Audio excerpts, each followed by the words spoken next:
Bom, pessoal, bom dia. Eu vou falar para vocês um pouco aqui sobre SQL Server no Linux, falando um pouco de alta disponibilidade, na verdade, com SQL no Linux. Bom, esse sou eu. Eu tenho mais de 10 anos de experiência aí trabalhando com banco de dados, sempre trabalhando com SQL Server. Já passei por algumas empresas aí, médias e grandes empresas, Banco Itaú, Banco Santander, IBM e também pela Microsoft, no time de suporte Premier. E decidi então ter a minha própria consultoria, que é a SQL Core, tá? Que é uma consultoria especializada na plataforma Microsoft, fazendo projetos de tuning, desenvolvimento, enfim, tudo que é ligado a SQL Server. Bom, qual que será a nossa agenda? Eu vou falar um pouquinho das soluções de alta disponibilidade e disaster recovery no SQL Server, tá? Só para a gente se situar, falar o que é alta disponibilidade e disaster recovery, que tem umas diferenças entre cada solução. Falar sobre o SQL Server no Linux, as opções de alta disponibilidade que a gente tem. Falar um pouquinho do Always On, que é a principal feature que está sendo comentada, né, no Linux. Algumas limitações do ambiente. Um pouquinho do passo a passo de criação de uma Viability Group com uma referência da documentação técnica para ser feito isso. E aí uma pequena demonstração aí de como que funciona, tá? Vou mostrar para vocês lá rodando e tudo mais. Bom, então, falando um pouquinho de alta disponibilidade e disaster recovery, né? Só para a gente situar assim, o que é alta disponibilidade e o que é disaster recovery. São coisas um pouquinho diferentes. Alta disponibilidade é você deixar o seu ambiente operacional, continuamente operacional. Questão de nunca falha, né? Tá 100% no ar, né? Aquelas histórias dos noves, né? O meu ambiente fica 99,999% no ar e coisas do tipo. Então isso é alta disponibilidade, é pensar em alguma solução, né? Configurar uma solução para que o meu ambiente fique disponível, tá? Isso é alta disponibilidade. Agora falando em disaster recovery, o que é disaster recovery? É um desastre que pode ser uma causa natural, pode ser uma falha humana, por exemplo, corrupção de dados. É algo que coloca a empresa em risco. Tá? Então, você fazer uma recuperação de desastre é você ter uma solução que você consiga recuperar os seus dados no caso de alguma falha. Tá? Então, uma coisa é deixar o ambiente no ar, é uma situação. Outra situação é você voltar de um desastre. Então, normalmente a gente acaba trabalhando com essas duas questões juntas, né? Uma solução de alta disponibilidade para que caso haja alguma falha, o meu ambiente continue no ar. E depois eu entro com a atuação de disaster recovery para saber o que aconteceu. Por exemplo, uma corrupção de dados, aí eu vou atuar em cima de identificar essa corrupção, corrigir essa corrupção, voltar à minha base operacional de novo e aí ter o meu ambiente, né, de alta disponibilidade íntegro novamente. Né? Então tem essas diferenças aí para a gente entender. Quando a gente fala de alta disponibilidade e disaster recovery, é sempre importante a gente entender duas siglas que são faladas. E isso quem determina é o negócio, que é RPO, Recovery Point Objective, ou seja, basicamente é o quanto de dados que a empresa tolera perder no caso de um desastre. Então a gente vai determinar isso. Quem vai determinar é o negócio, vai dizer para nós, DBAs, ou mesmo eventualmente um desenvolvedor, para falar, olha, a minha operação eu preciso voltar aí pelo menos perder no máximo 1 hora de trabalho. Por exemplo, 1 hora de vendas, vamos pensar num e-commerce. Ok, então é o máximo de tolerância de dados que eu posso perder, que o negócio aceita perder. Então eu tenho que desenhar minha solução de alta disponibilidade e disaster recovery, pensar em backups e política de backup, restore e tudo mais, para que eu consiga voltar 1 hora no máximo, né, perder no máximo 1 hora de dados. A outra sigla é o Recovery Time Objective. Ou seja, tá bom, caiu o negócio, ou seja, teve um desastre. Quanto tempo que o negócio está no ar de novo? Então, às vezes, você pode pensar numa solução que fala assim, legal, eu consigo voltar, perder no máximo 1 hora de informação, só que para colocar meu ambiente no ar de novo, eu levo 8 horas. Ou seja, a operação vai ficar parada 8 horas. Então, no final das contas, você não perdeu só talvez 1 hora de informação, você perdeu 9, porque ficou parado. Então, isso também o negócio é que vai dizer para a gente, olha, quanto tempo que você precisa colocar o negócio no ar de novo. Aí você tem que desenhar uma solução que atenda a essa questão. Tá? E pensar nessas soluções que eu vou apresentar para vocês. Então, essas duas métricas, quem passa isso para a gente é o negócio. Não sou eu, administrador do banco de dados, que determino. Tá? É o negócio que vai dizer. E aí chegamos ao ponto de, legal, SQL Server no Linux. Né? é de conhecimento comum que alguns anos atrás a Microsoft repudiava Linux, né, falava que era um vírus, né, uma coisa tenebrosa e coisa e tal. E aí o cenário mudou. Felizmente o cenário mudou, né? Que agora a gente tem esse cenário de ambiente híbrido. É claro que ela percebeu a movimentação do mercado de outros players aí rodando em várias plataformas, ela não podia perder esse nicho. Viu que era um espaço potencial para ela crescer, para abraçar outros mercados, e aí finalmente deu o braço a torcer, né? Que bom que isso aconteceu. Ainda sobre SQL Server no Linux, aqui está um print, depois eu vou mostrar em real para vocês, que aqui é uma máquina rodando um Red Hat com o SQL Server rodando. Tá? E aí vou, ao longo da apresentação, comentar algumas diferenças para vocês do SQL Server no Linux. Então já é fato, não é história, não é mágica, não é só lance de vou fazer aqui um truquezinho, não, roda mesmo, já está lá rodando. Inclusive agora no dia 2 de outubro é o lançamento oficial, o General Availability do SQL Server no 2017, né, no Linux. Ixi, o que aconteceu aqui? Foi. Legal. Aqui, olhando pelo Management Studio, tá, o Management Studio é a ferramenta que a gente utiliza para desenvolvimento e administração no SQL Server, caso alguém não a conheça. E aqui, rodando, vendo aqui a versão que está rodando também nas máquinas. Então, ainda não tem, né, o Management Studio nativo para Linux. Então, a gente acessa de uma máquina Windows e consegue fazer a conexão. Estou rodando aqui uma versão developer do SQL, rodando no Red Hat. Então, já é realmente uma realidade. Agora, como que isso aconteceu? O código foi reescrito, é um SQL novo. Isso começou a se perguntar, muita gente começou a perguntar isso, né? É um SQL diferente, então o que roda no Linux é o que roda no Windows é outro. Como que funciona isso? É portável ou não é? E coisas do tipo. Então, o que foi feito? A Microsoft tem um projeto, foi originário, um projeto chamado Drawbridge, que começou em 2011. Em 2011 começou-se a se falar essa questão já de ter o SQL Server no Linux. Então, não é de hoje, não é nada relativamente tão recente, né? E aí, através desse projeto, qual que era a ideia do projeto Drawbridge? Era fazer uma simplificação dos ambientes de virtualização. A concepção do projeto era essa. Por conta de a gente utilizar ambientes virtuais e consumir muito recurso dos hosts físicos, eles começaram a desenvolver esse projeto para ter uma simplificação na camada de uso de recursos do ambiente virtual para o ambiente físico. Então, essa era a ideia. E a ideia que começou essa questão de, vamos então o SQL no Linux e coisa e tal, vamos fazer essa coisa de ambiente misto. E aí eles criaram o quê? Eles criaram essa camada de abstração, SQL PAL, que se chama Platform Abstraction Layer. Tá? É uma camada de abstração entre todas as APIs do SQL Server para as APIs, as interfaces do Linux.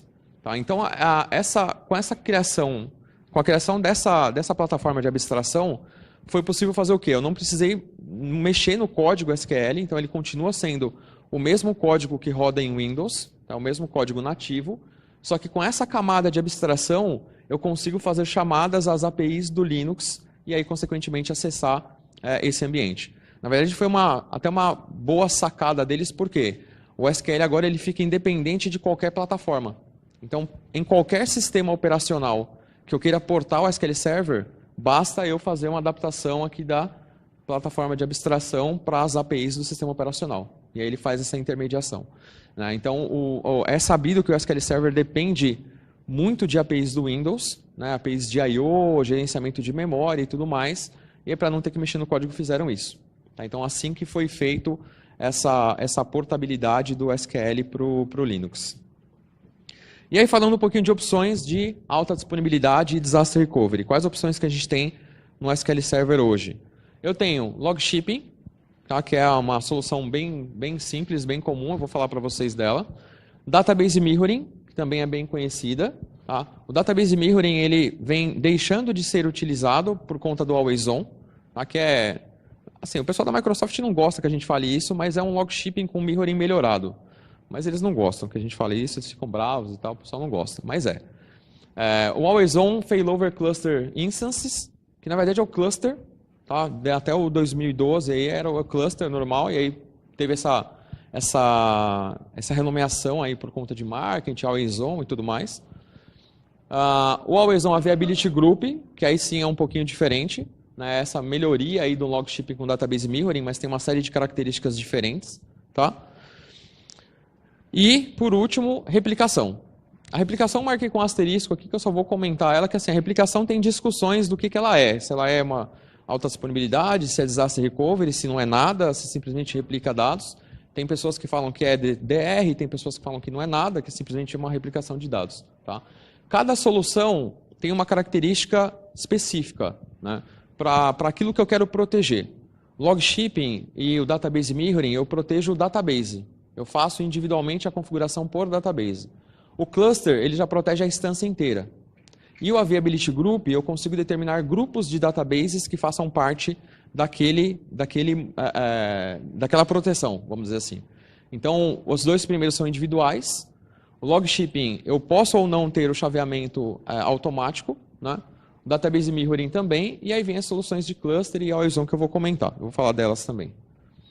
Então, por exemplo, esse aqui é o desenho de uma solução de Log Shipping. O Log Shipping nada mais é do que uma automatização de backups de log. Né? E também já teve discussões do tipo, eu não preciso mais disso, porque agora eu tenho always on e tudo mais. Mas ele vai continuar, a não ser que realmente o backup de log passe a ser desnecessário, a gente vai continuar utilizando o Log Shipping. Então, basicamente, eu tenho ali na etapa 1 o meu servidor primário, onde eu tiro um backup de log. Eu vou fazer a cópia desse backup de log para os meus servidores destino, e aí eu tenho a restauração desse backup de log. Muito simples, muito prático de usar.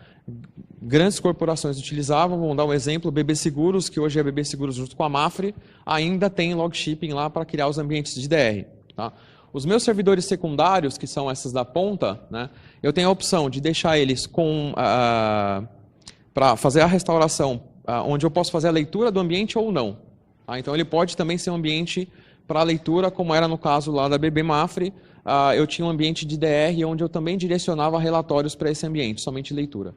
Então, ao longo da madrugada, a gente restaurava e durante o dia ficava parado, então eu tinha uma informação D-1, só que aí eu utilizava durante o dia como servidor de relatório. Tá? E aí também era um DR. Então, é assim que funciona a solução de Log Shipping. Já o Database Mirroring, ele tem um cenário um pouquinho diferente. Eu tenho o cenário mais simples, que eu simplesmente faço o espelhamento entre dois databases. Tá? Algumas características que eu tenho de diferente. Eu posso ter o espelhamento síncrono ou assíncrono. Né? Aí depende da minha necessidade. E eu posso ter opcionalmente um servidor testemunha, um witness, caso eu queira configurar um chaveamento manual. Nesse caso, aqui a gente não fala exatamente de chaveamento, a gente fala de role switch. Eu troco os papéis, né, de espelho para servidor primário para servidor mirror. Né? Eu tenho essa opção de ter o chaveamento automático ou não. Tá? Então, essencialmente, o que muda, que é síncrono ou assíncrono, dependendo da minha situação. Tem que tomar cuidado com isso se, por exemplo, você está fazendo DR num ambiente que está fisicamente afastado do seu servidor primário, se você tem uma conexão ruim, se você escolher fazer, por exemplo, um mirror síncrono, você tem que esperar ele até lá, gravar a informação, voltar para dar uma knowledge para a aplicação e falar, beleza, gravei. Então tem que tomar cuidado com isso. Mas esse é o Database Mirroring. Tá? Diferenças, por exemplo,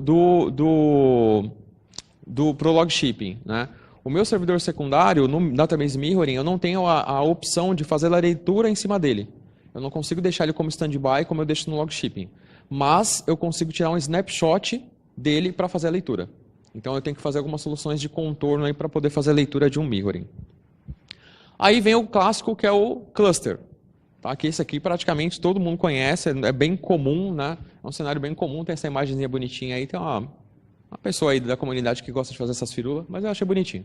Bom, o que a gente tem? Um cenário mais comum, 2 nós, está rodando o SQL Server, então eu tenho a minha instância rodando no meu servidor 1, meu node 1, e aí tudo isso ligado a um storage compartilhado entre os meus 2 servidores. O cluster, como eu disse, ele protege a instância inteira, então no caso de uma falha do servidor, o que vai acontecer? Eu tive um crash no meu servidor, eu vou chavear a minha instância inteira para o outro lado. Então, nesse caso aqui, eu não consigo simplesmente virar uma base ou algumas bases. Eu tenho que virar a instância toda, vão todos os recursos e aí continua aqui olhando para o storage. É também sabido, né, dá para perceber, não é muito difícil, que a gente continua tendo um ponto único de falha, que é o storage. Então eu tenho ainda essa preocupação. Só para exemplificar para vocês um outro cenário, utilizando o cluster, no Banco Santander, por exemplo, a gente tinha dois clusters espalhados, um cluster num local, um outro cluster num outro local, fazendo réplica de storage.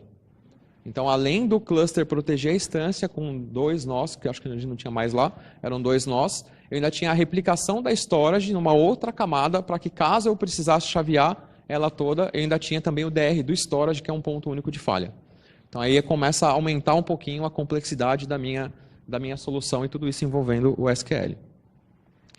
Aí veio o Always On. Então, no 2012 para frente veio o Always On, né, falar, legal, vamos melhorar essas soluções todas que a gente tem. Então, logo de conversa, o que a gente começa a perceber? Assim, o Always On, aqui no caso o AG, né, o Availability Group, ele é dependente do cluster do Windows. Então, logo mais eu vou falar algumas questões no Linux que tem algumas implicações disso, né? Vieram aí desse ambiente Windows e ainda estão sendo tratadas. Então, eu dependo necessariamente do cluster Windows. Tá? Então, está lá em cima esse grande quadrado aqui, esse grande retângulo, é o failover cluster do Windows. Eu tenho 5 nós aqui nessa imagem, com cada uma com uma instância SQL instalada, e eu tenho o meu Availability Group, que é esse cenário todo com as minhas réplicas. Então aqui eu posso ter tanto réplicas síncronas quanto assíncronas, então herança do Database Mirroring, herança um pouquinho do log shipping, eu consigo fazer leitura em cada uma das minhas réplicas, isso já é natural, eu não preciso fazer nenhum trick para fazer isso funcionar. Então, por isso que a gente brinca que é um mix do log shipping com o mirroring, né, uma evolução deles. Então, eu tenho características de um e de outro, tá? Eu consigo fazer a leitura em todas eles. Qual a característica, então, do Availability Group para fazer o failover? Como é um grupo de databases, caso haja alguma falha ou eu precise fazer a movimentação dele, eu faço a movimentação para uma das réplicas, e ela passa a ser a réplica primária, e aquela que eu movimentei passa a ser a secundária. Esse chaveamento é praticamente instantâneo. Porque, ao contrário, por exemplo, do mirroring, que eu estou mandando os dados, eu teria que aguardar fazer o sync, aqui eu já tenho o sync praticamente instantâneo. O dado já está lá. Talvez só aquela última transação, eventualmente, que tenha que ser feita, né, um resto de informação para levar, e aí eu faço essa virada do meu Availability Group. Tá, então, aumentaram-se a quantidade de réplicas, a questão de leitura nas réplicas secundárias e por aí vai. Então, essa, em linhas gerais, assim, bem grosseiramente falando, é a solução do Availability Group. Legal, agora limitações do ambiente Linux. Então, pô, bacana. Então, tudo isso funciona no Linux? Funciona. Eu tenho log shipping, eu tenho Availability Group, todo mundo está fazendo demonstrações aí de Availability Group. Funciona, bacana. Só que, onde que começam as limitações? Primeiro, no Linux, a solução que eu testei, que eu tenho feito testes, é o Pacemaker, que é, na verdade, o recurso de cluster do Linux. Então, até para situar, o SQL Server agora ele tem tanto no Red Hat, quanto no SUSE, quanto no Ubuntu. Eu testei só em Red Hat, então cada um vai ter um pouquinho de algumas características um pouquinho diferentes. No Red Hat, a solução de cluster é o Pacemaker, tá? Pelo menos a que eu conheci, a que eu testei. Talvez, não sei se tem outras aí. Só que qual que é a diferença? Bom, o Pacemaker não é o Cluster Manager. Então, hoje, o SQL Server no Windows, ele tem muitas dependências do Cluster Manager, coisa que o Pacemaker não tem. Então, ele não é ainda totalmente integrado com o Pacemaker para fazer uma solução de cluster. Tanto que tem algumas questões de configurações que ainda não são suportadas em ambiente produtivo. É só para ambiente de teste ou para migração de dados. Então, já começa por aí. Tem uma série de diferenças entre eles. Uma outra diferença, o failover eu faço via o sistema operacional. Eu não faço mais via o SQL Server. Então, quando eu estou no Windows, se eu quero fazer um chaveamento entre o meu Availability Group, eu faço pelo Management Studio. Eu vou lá, aquela história do botãozinho direito, chaveia, coisa e tal. Aqui não. Então, eu já tenho essa quebra de vínculo. Eu preciso ir no sistema operacional, conhecer comandos do Pacemaker especificamente para fazer o move, para fazer o movimento pelo sistema operacional. Então, hoje, pro DBA, pro administrador de banco de dados que vem do mundo Windows, já tem uma quebra de paradigma. Já começa aquela história, pô, tela preta, linha de comando, aquela coisa. Então, tem umas diferenças aí também para a gente aprender, né, e colocar coisas novas. Então, linha de comando, é tudo linha de comando, claro, a maior parte das coisas. O cross-plataforma ainda não é suportado. Ou seja, quando começou -se a falar disso, a primeira coisa que já começou o buzz era, pô, legal, então eu vou conseguir ter um cluster, um Availability Group, onde eu tenho uma perna no Windows e uma perna no Linux. Veja bem, ainda não. Né? Então, eu ainda não tenho esse cross-plataforma. Eu tenho o ambiente, sim, só no Windows, claro, ou só no Linux. Então, com 2 hosts, 2 nodes ou mais no Linux, eu consigo fazer o meu Availability Group com as limitações aqui que a gente vai comentar. Entre um e outro, eu até consigo fazer, ou seja, eu consigo fazer, por exemplo, uma réplica, uma réplica primária no Windows, fazendo um espelhamento, mandando os dados para uma réplica no Linux, só que eu não vou ter o chaveamento entre esses ambientes. Então, é sugerido fazer isso somente para migração de ambiente. Pô, eu tenho minhas bases no Windows, eu quero mandar para o Linux, então, como é que eu faço? Eu não quero ir na técnica do backup e restore, vai demorar, base grande, aquela coisa. O que eu faço? Faço essa configuração, estou fazendo o espelhamento dos dados para o Linux, quando eu quiser fazer o chaveamento, eu quebro esse sincronismo e subo a base. Tá? Agora, para alta disponibilidade, não vai funcionar ainda. Tá? Por quê? A gente está falando de 2 mundos diferentes. Um Cluster Manager com um Peacemaker. Se já entre eles já têm algumas incompatibilidades, eles entre si eles não conversam. Então, um não vai saber o que o outro está fazendo. Como é hoje, por exemplo, no Linux, também a comunicação do SQL Server com o Pacemaker. O SQL Server não sabe o que o Pacemaker está fazendo e vice-versa. Eles apenas têm um vínculo que é ainda um elo, na minha opinião, fraco, para falar assim, olha, eu vou fazer o chaveamento. Então depois eu vou mostrar para vocês fazer o chaveamento no Pacemaker, e aí eu volto no Management Studio e ele consegue reconhecer e falou, opa, legal, chaveou aqui. Tá? Mas tem algumas questões ainda para serem melhoradas. E eu também não tenho autenticação integrada ainda. Né? Eu não tenho as máquinas no Linux rodando num domínio, como normalmente é no cluster do Windows, e aí eu não consigo fazer, claro, a autenticação do Windows, né? Porque eu não tenho esse cenário no Linux. Então tem algumas limitações ainda que a gente tem que comentar. Isso aqui ficou, bom, minha falha aí, ficou pequenininho, mas basicamente ele está falando o seguinte, isso aqui é da documentação oficial, falando que ele tem sim as diferenças com o Cluster Manager. Uma outra diferença, por exemplo, o Pacemaker, ele não tem um nome virtual como eu tenho no cluster do Windows. Então no cluster do Windows eu configuro um IP virtual e um nome virtual para que as aplicações conectem-se nesse nome IP e aí ele reconheça em qualquer um dos nós que eu estou rodando, indiferente aonde que está a minha instância. No Pacemaker eu não tenho isso. Eu tenho a configuração de um IP virtual, mas eu não tenho a configuração de um nome virtual. Eu tenho que ir lá no arquivo de hosts, fazer aquele cambalacho, colocar meu IP lá, o nome e tal, beleza, ele vai reconhecer. Então tem esses workarounds ainda que a gente tem que fazer para resolver, para deixar o mais próximo possível do que é o cluster do Windows, tá? Quem sabe no futuro isso vai ser resolvido. Outras questões que ele fala aqui também, das views internas do SQL Server, as DMVs, tem uma DMV específica que fala das configurações do Availability Group, que eu não enxergo essas informações ainda, porque ele não tem essa comunicação ainda integrada. Então tem uma coisinha ou outra ainda, né, que a gente ainda precisa falar. Então, por exemplo, o cenário que eu falei de migração, né, eu não tenho esse ambiente suportado ainda para ambiente de produção, não consigo fazer isso. Eu, sinceramente, eu não vi necessariamente uma finalidade de fazer esse ambiente cross-plataforma.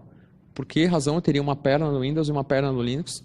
Na minha opinião, não faz ainda muito sentido pensar nisso, mas em ambientes de migração e teste eu consigo fazer. Tá? Então, seria um cenário aqui de cross-plataforma ou Availability Group distribuído, como eles falam. Bom, o passo a passo de criação... deixa eu colocar aqui, vamos lá. Bom, instalar o SQL Server, claro. A instalação do SQL Server também é um pouco diferente do que é no Windows. No Windows, a gente chega lá numa determinada tela da instalação que ele fala, legal, o que você quer? Eu quero o Engine, eu quero o Agent, eu quero componentes de replicação e tudo mais, você escolhe o que você quer e maravilha. Aqui não, a instalação é relativamente mais simples, só que eu faço a instalação por pacotes. Então a primeira instalação que é feita, ele só instala o Database Engine, ponto. Eu quero o Agent, porque eu vou criar jobs no meu SQL Server. Você tem que instalar o Agent separado. Agora eu vou configurar o Availability Group. Você faz a instalação de High Availability separado. Então são todos pacotes separados que vão sendo feitas a instalação. Depois eu tenho a configuração dos arquivos de hosts. Como eu disse, eu não tenho ainda o reconhecimento de nome das máquinas. Pelo menos eu não conheço efetivamente uma forma ainda de fazer isso. Então eu preciso ir lá e alterar em todos os nós envolvidos para que eles reconheçam tanto o seu IP quanto o nome. Então preciso fazer essa configuração. Habilitar o Availability Group, como eu disse, é um componente separado. Eu não só tenho que instalar os componentes de High Availability, como também habilitá-los. Na sequência, eu tenho que criar um certificado entre os nós para que eu tenha depois os endpoints configurados. Então, quando a gente faz isso no Windows também, é assim, lado bom e lado ruim, né? Botão direito, next, next, finish, aquela coisa toda. Tudo funciona, beleza. Como que está por detrás dos bastidores? Na verdade, eu tenho certificados de ponta a ponta em ambos os nós envolvidos no meu Availability Group e tenho a configuração dos endpoints também para fazer essa configuração. Que aí eu tenho que abrir porta em Firewall, tenho que fazer tudo isso aqui na raça, que é DBA Roots, né? Não tem DBA Nutella. Legal? Eu tenho que fazer a configuração do Availability Group. Pô, legal. Aí também tem um outro truquezinho. Legal, vou criar o Availability Group. Qual que é o meu cluster mode que eu tenho que usar? Só o external, para que ele consiga fazer o vínculo com o pacemaker. Tá? Então, eu não consigo utilizar uma outra opção ainda. Ainda falando dos endpoints, o tipo de autenticação também eu só posso escolher ainda a autenticação por certificado. No Windows eu tenho a opção de fazer a autenticação integrada. Aqui, obviamente, não vai funcionar. Então, algumas condições específicas.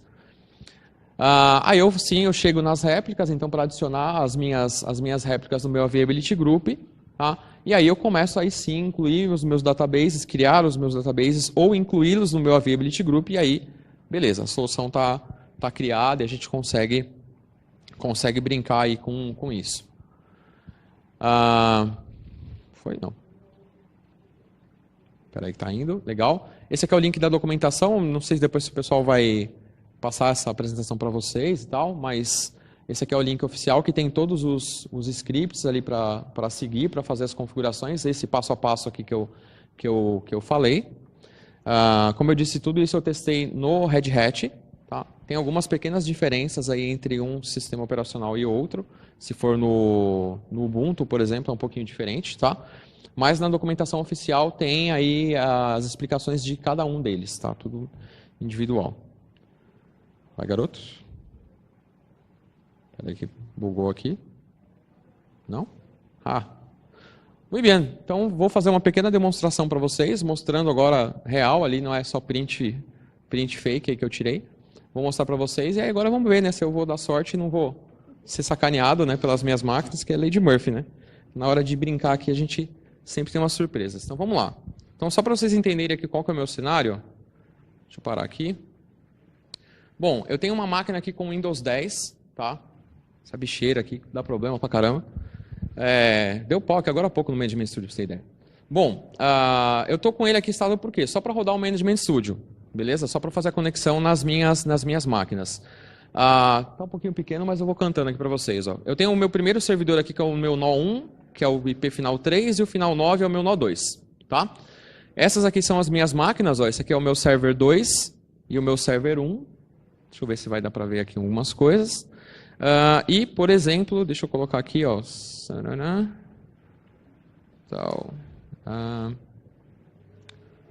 Opa.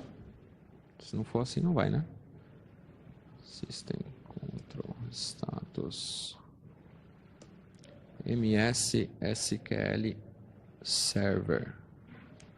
Então tá aqui rodando o meu SQL. Eu tenho ele configurado, obviamente, nos dois nós. Eu fiz essa configuração. Claro que aqui para facilitar a apresentação, eu já deixei isso tudo pronto, né? Ao final aqui eu tento mostrar o link da documentação para vocês, para falar ó, o que foi feito, o passo a passo ali de configurações, eu simplifiquei mesmo, até para não passar vergonha, né? Porque vai, né? Vai que. Mas aqui tá os dois configurados, né? Os dois SQLs nas duas máquinas com todas essas configurações. Então já foi feita a instalação, claro, do pacemaker, dos agentes para fazer o high availability e tudo mais, tá? Então, olhando aqui no Management Studio, o que eu tenho? Aqui na aba do Always On, eu já tenho isso tudo configurado. Eu tenho aqui o meu AG1, que é o meu Availability Group. Esse foi o nome que eu dei para ele. Está bem, não sei se dá para ver aí muito bem, mas...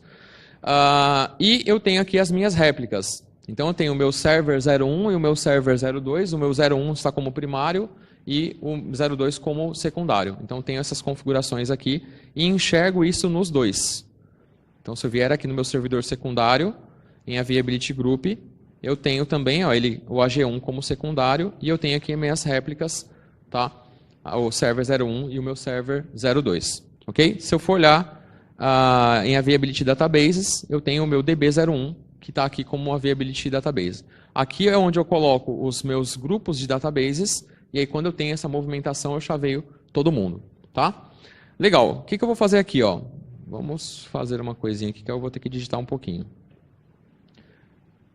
Eu não tenho nenhuma tabela ainda aqui no meu database. Tá? Não tenho nenhuma tabela de usuário. Eu vou criar uma tabelinha aqui, Rapidex, para a gente ver aí os dados sendo replicados entre os meus servidores. Vamos lá.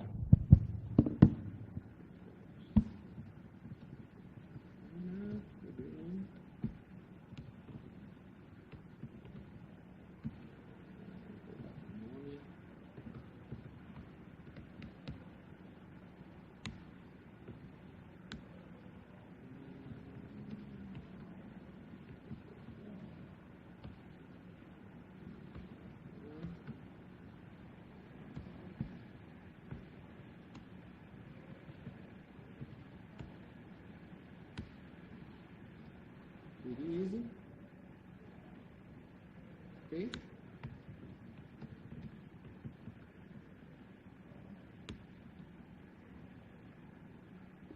Sem segredo, sem novidade, né? Beleza. Aí o que eu vou fazer agora? Bom, eu vou olhar no meu servidor secundário, onde eu tenho aqui também o meu database, ele está sincronizado. Eu quero ver se a informação, obviamente, já está lá. Vou abrir uma nova consulta. Estou aqui no...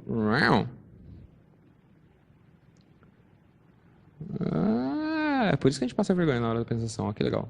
Read access, blá, blá, blá. Ok. Está falando que está inacessível para leitura. Good. Let me see. Vamos ver as propriedades aqui do meu Availability Group.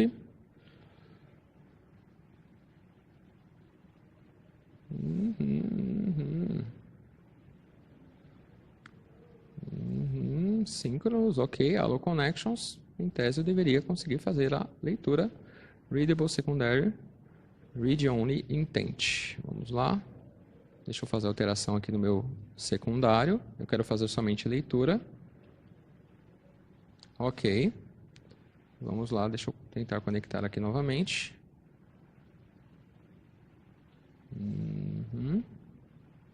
Vamos lá, deixa eu mudar aqui para o meu database. DB1. Não está acessível. Vou refresh aqui. Em tese deveria estar acessível. Vamos fazer o seguinte. Vou vir aqui no meu nó primário.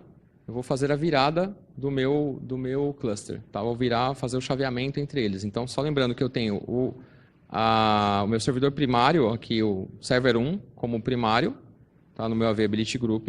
Eu vou fazer o chaveamento entre eles. Então, deixa eu vir aqui.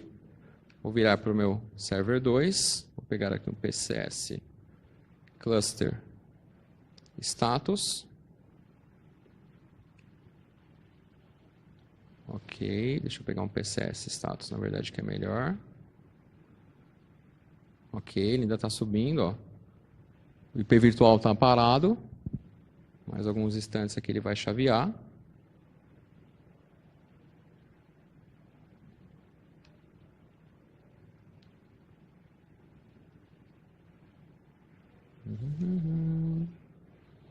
Ok, já startou no server 2, ele já mudou aqui de master o server 2 e o slave o server 1. Vou atualizar aqui no meu Management Studio. Ok. Deixa eu atualizar aqui também, ó. Ó, meu servidor 1, ele passou a ser o secundário. E esse daqui vai passar a ser agora o meu primário. Ok. Está aqui, então eu chaveei entre eles. E agora eu vou tentar fazer a conexão aqui. Claro que eu vou ter que fazer um troubleshooting aqui para ver o que aconteceu, é claro, of course. Mas, DB1, ele tem que estar disponível. E aí se eu fizer um select asterisco from DB1, eu tenho que ter a informação aqui também. Tá? Então, essencialmente é isso, mas claro que aqui eles têm que ficar disponíveis os dois e tudo mais, enfim. Tem que fazer um troubleshooting de leve aqui para entender o que aconteceu. Ok? Mas essencialmente é isso.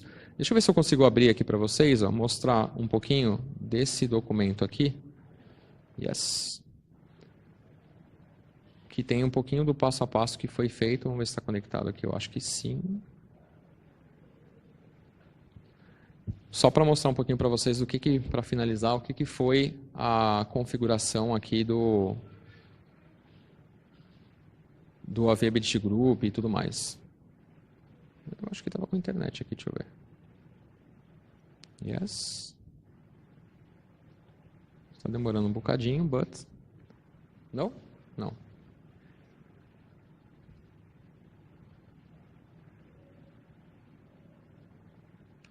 Não voltei aqui.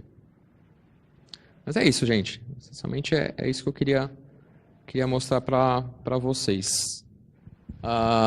Essencialmente é isso, então. Então, bom, ok, operacional, funcional, mas ainda tem algumas boas diferenças aí, boas questões ainda para serem entendidas e para serem melhoradas no ambiente Linux. Alguém tem alguma dúvida? Quer fazer alguma pergunta? Custo? A Microsoft, com o anúncio da disponibilidade agora para o dia 2 de outubro, essa disponibilidade está sendo feita somente com o Red Hat por enquanto. E aí tem, na verdade, a questão de licenciamento continua sendo muito parecida com o que era hoje. Licenciamento do SQL Server e licenciamento, na verdade, do suporte do Red Hat. Tá?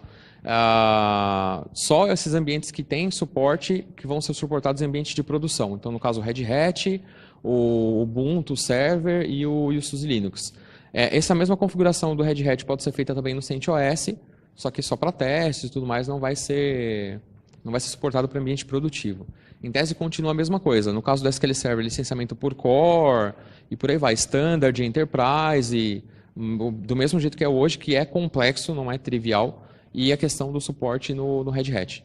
Tá? Então, isso não foi alterado. Ok? Hoje a gente só tem o core do SQL Server do Linux. Tem pretensões de ter análise, toda a suíte inteira migrada? Sim. Eu não tenho certeza do Analysis Services, mas eu acho que já vai ser disponível também o Engine. Né? O Analysis, o Reporting Services, o Integration Services também já foi. A gente tem as ferramentas, por exemplo, o SQL CMD, o BCP, isso também já foi portado. O Engine, obviamente, com essas features de High Availability. O Management Studio não vi nada ainda, porque, né, enfim, é totalmente baseado no shell do Visual Studio, então eu não sei se vão criar algo semelhante, nativo, mas todos os componentes sim. Tudo que diz respeito ao engine como um todo do SQL Server, eu vou ter isso no Linux. Tá, tudo funcionando. Mais alguma? Cara, não. E eu, inclusive, eu estava comentando com o Felipe hoje, antes da apresentação, ele falou, pô, legal, roda, bacana. E aí, mas funciona bem? Ninguém está falando disso ainda. Porque, assim, tudo muito novo, né? Olha, vamos botar para funcionar e vamos fazer aquele marketing, olha, roda no Linux, aquela coisa toda. Mas, assim, ainda não foram... Ninguém está falando sobre isso ainda. O que já saiu? Tem alguns artigos já falando de como eu fazer a coleta de informações hoje de performance no Linux. Então, eu tenho... A gente utiliza bastante o SQL Diag, e tem inclusive uma ferramenta chamada Diag Manager, onde eu faço a configuração de uma série de coletas automatizadas para fazer isso no Windows. Eu já consigo fazer isso no Linux. Aí tem a questão de depois analisar esse resultado. O que tem também é um artigo que já saiu para eu fazer a integração dessa coleta com o Diag e jogar esses dados para um Grafana para que eu tenha um dashboard de monitoramento no Linux. Então isso também já tem. Agora, a métrica mesmo de, eu vou comparar a mesma carga de trabalho, o mesmo workload no Windows e no Linux, como que vai ser? Ninguém pôs a mão ainda, e eu que trabalho com performance especificamente, eu vou começar a entrar nessa seara. Tá? O grande X aí, a minha curiosidade, minha pulga atrás da orelha é justamente saber qual que vai ser o comportamento das passagens de APIs. Da chamada de uma API para outra e como que vai ser esse comportamento. Porque hoje a gente está muito amarrado no Windows. E aí agora o Linux, assim, eu chamo e falo, vai garoto, o que o Linux vai fazer? Não sei. E aí vem essa questão de como que vai performar. Então, assim, ninguém ainda entrou nessa seara, até porque vai levar um tempo até ter alguém corajoso para falar, vou colocar isso em produção, vou fazer rodar. Então, não, ainda não está se falando nisso, ninguém entrou nesse mérito ainda. Tá bem? Felipe, você queria fazer uma pergunta? Eu ia perguntar, o PaceMaker faz o gerenciamento do cluster e você mostrou na mão aí a troca de um outro. Aham. Tem alguma ferramenta já da SQL para fazer isso automático? Depende do conhecimento do Linux para ela chavear. Porque assim, quem faz o chaveamento, vamos falar hoje do ambiente Windows e como que vai ser então no Linux. O ambiente Windows o SQL Server ele não faz nada, na verdade ele é passivo. Então eu estou dentro do cluster e quem faz o meu gerenciamento hoje é o cluster. O que ele tem a mais? Por exemplo, tem um componente que eu não citei aqui, que é o CoroSync. O CoroSync no pacemaker, então é um componente além, né, do pacemaker, que é o que? Ele vai fazer o papel de heartbeat.